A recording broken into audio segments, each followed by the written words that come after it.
Magandang hapon mga kalapatids. Dito ka pala ako sa Palupit, Bulacan. Dito malapit lang sa Median Island Resort. At pagawa nga pala sa akin ng stock love si Mr. Jericho Dios ng Cavite. Ang pinagawa pala niya sa akin is 3x6 tapos 5 yung taas. So ang sabi sa akin, ako na naman bahala, basta binigay lang niya sa akin yung sukat. So ito pala yung kinalabasan doon sa size na binigay niya sa akin at sa design na nakinonsep ko mga kalapatids. Ito nga pala. So today pala, i-pick upin na pala ito ng Lalamove papunta na pala. Sa kanya pinabukin ko na kasi mamaya kasi ako. So ito pala mga kalapatids. Bali ito nga pala yung 3x6. So ginamit ako ng long span, saka ng tubular na 3/4, tapos 1x1 na steel matting, saka ng face sheet na with color. So ano dito pala mga kalapatids, nilagyan ko siya ng pintuan sa harapan kasi gagawin niya pang stock ito kasi meron siyang dating ng mga import birds. So ang ginawa ko, nilitan ko na lang itong pintuan sa harap para hindi na siya papasok doon sa loob, para pag magpapakain siya dito na lang siya sa labas. So yan yung pintuan na yung mga kalapatids. Ganyan yan mga kalapatids. So ito, kahit may iwan mo ng hindi nakalak mga kalapatids, hindi makakalabas yung ibon kasi hindi naman niya matutulak na pag ganyan. So pag binabangga niya is, as kung may binabangga niya, lalo lang masasarado yung mga kalapatids. So ito pala, lalagyan ko ng pintuan, dito niya lalagyan ng pagkain, yung inuminan dito. So yung dito pala nilagyan ko ng sabitan ng patuka or grits or sa inuminan. Pero mas maganda, lalagyan na lang ito na inuminan para yung mga vitamins ay ilalagay niya sa tubig. Mauubos ka agad, hindi, kumbaga hindi matitirhan, hindi mapapanisan. So ayun mga kalapatids. Magkakaroon na rin siya ng lock. So ito pala yung pintuan niya. Ayun mga kalapatids. Yung loob pala na ito mga kalapatids, collapsible to. Ayan. So yung palang loob ito, hindi ko na pininturahan ng kulay puti. Ginawa ko na lang ng gray to. Pero yung color gray na to, bali ito, is epoxy primer, gray, ang ginamit dyan. So lahat ng mga frame nito is di tornilyo mga kalapatids. Ayun kung makikita nyo, ayan may mga tornilyo yan nilagyan ko tornilyo yan at may mga butas na yan, ayan. Kasi kaya ginawa ko na ng ganyan para hindi na ako pupunta rin sa Cavite para ako pa mag-assemble. Ito kaya na niyang assemblein to. Pero mga kalapatids, mamaya papakita ko sa inyo kung paano assemblein to. Yung lahat ng mga nasa side niya, mga naka-spot lang ngayon, mamaya gagrinderin ko kasi paparating na rin yung yung Lalamove para pick upin ito. Ay mga kalapatids, yung palang flooring to, ginamit ako ng 1.5 na tubular, tapos meron siya sapuan ng dumi sa ilalim. Ayan nilagyan ko siya ng 3/4 na tubular, tapos sa harapan isang tubular, tapos doon sa likod may tubular din na mahaba. So hindi dito pala sa merong gitna, nilagyan ko yung tubular na 3/4 na 5. Tapos nilagyan ko siya ng flat bar kasi ito daw lalagyan daw niya ng poop tray na plastic. Kaya yung 6 feet na binigay niya sukat sa akin, pinasobra ako ng 3 inches yung para maluwag yung papasukan niya. So mga kalapatids na yan hindi ko na ginawang sliding door. Yan, sinimpya ko na lang ngayon. Ayan mga kalapatids, yan dito sa likod. Yung mga butas ng mga paglalagyan ng bolt and nut mga kalapatids. Ngayon yung likod, medyo nagasgasan na ng konti dahil saka kung dineliver yung plane sheet, medyo nagasgas. So okay naman yun, wala nang problema sa ganyan. Ayan mga kalapatids. Ito yung yung frame. So nilagyan ko siya ng flat bar sa ilalim mga kalapatids. Ayan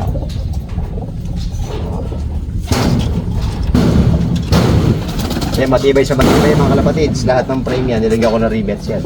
Hindi ko yan tinetext ko. Okay mga kalapatids. So papakita ko sa inyo mga kalapatids kung paano babaklasin ito mga kalapatids. Mga kalapatids, ito babaklasin ko na yung collapsible loft ni Mr. Jericho.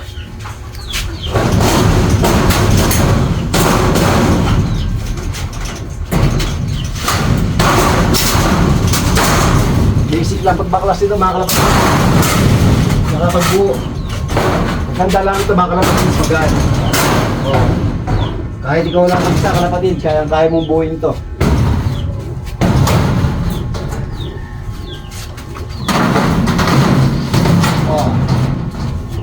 Tapos ito, Kaya ako lang ito yung spot para maging pantay yung paglalagyan ng mga tornilyo.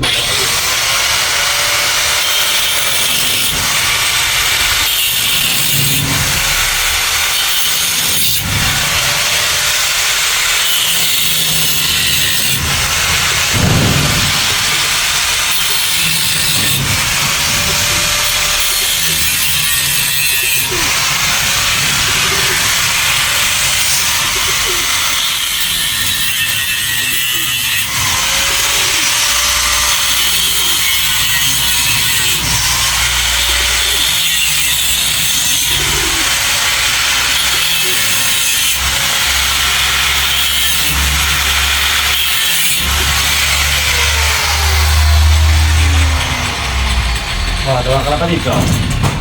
Very easy lang. Oh.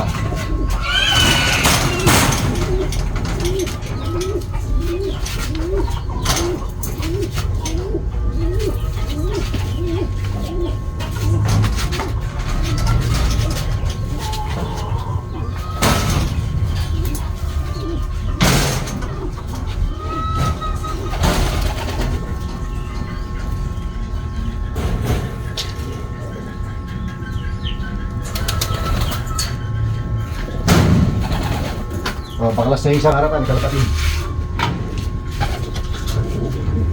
Tayo sa right side.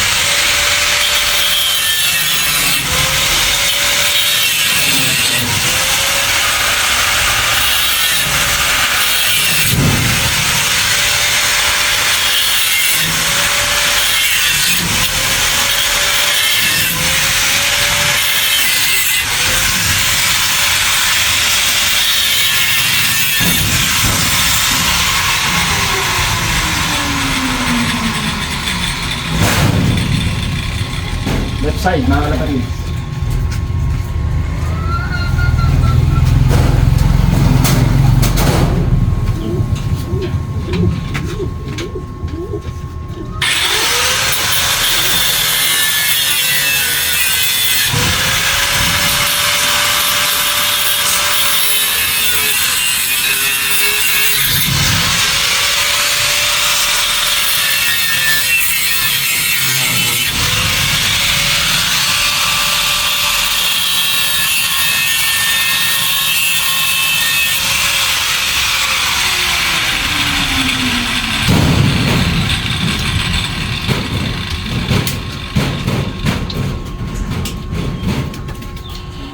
Right side, tsaka ito pala yung likod, mga kalapatid. So yung mga kalapatid, ganyan lang kadali gumawa ng collapsible lock. Pagka yung mga 4x, pwede palalamove yan, mga kalapatid. Meron kasi yung tracking ang lalamove, ang sukat is meron 3 meters at saka meron 4 meters. Bali 1.8 meters at saka 4 meters, mga kalapatid. So ay mga kalapatid, ito na yung sample ng collapsible.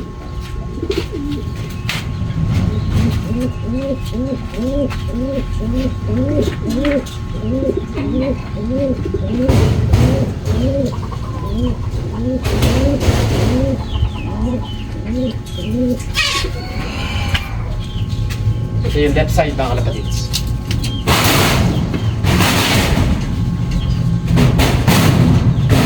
Yung lock pala ito, mga kalapatid, na stock lock ni Sir Jericho. Ito pala siningit ko lang kasi meron akong ginagawa kay Sir Luigi Chua at saka kay Sir Emmanuel Go. So, nakiusap sa akin. So, suting araw ng Sabado at saka Linggo, sinisingit ko lang ito. Kaya ito, nakakasinit-singit ko kahit ilang oras, kahit nag-uulan, ito natapos ko rin. Pero din pala akong ginawa kay Ma'am Santana, mga kalapatid, sa mga nandito sa vlog ko. Simpleng lock lang sa mga breeder niya, yung sa mga imported na ibon.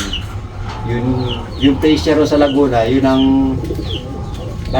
ginawa niya quarantine facilities. So mga kalapatid, sabangan ninyo pagka pinost na sa YouTube. Shoutout nga pala doon sa mga tropa ko dyan, kila Josel Tolentino, kila Totoy Diego, at saka shoutout pala sa Austria family, at saka kay RJ Goson, kay Jomar Mamais, at saka kay GRDL, at saka kay Boss Paolo Balba. Maraming salamat pala sa tiwala ninyo sa akin. Mga kalapatid, pag gusto nyo magpagawa sa akin, mag-PM lang kayo sa akin. Kung di ko man kayo mare-replyan, dahil sa medyo busy ako, pero Pag nagkakaroon ako ng oras, napapansin ko naman yung message nyo sa akin, magre-reply at pag-reply din ako sa iyo mga kalapatids. So, maraming salamat pala sa tiwala mga kalapatids. Sir Jericho, at pasensya ka na at medyo natagalan. Alam mo naman, busy ako. Thank you.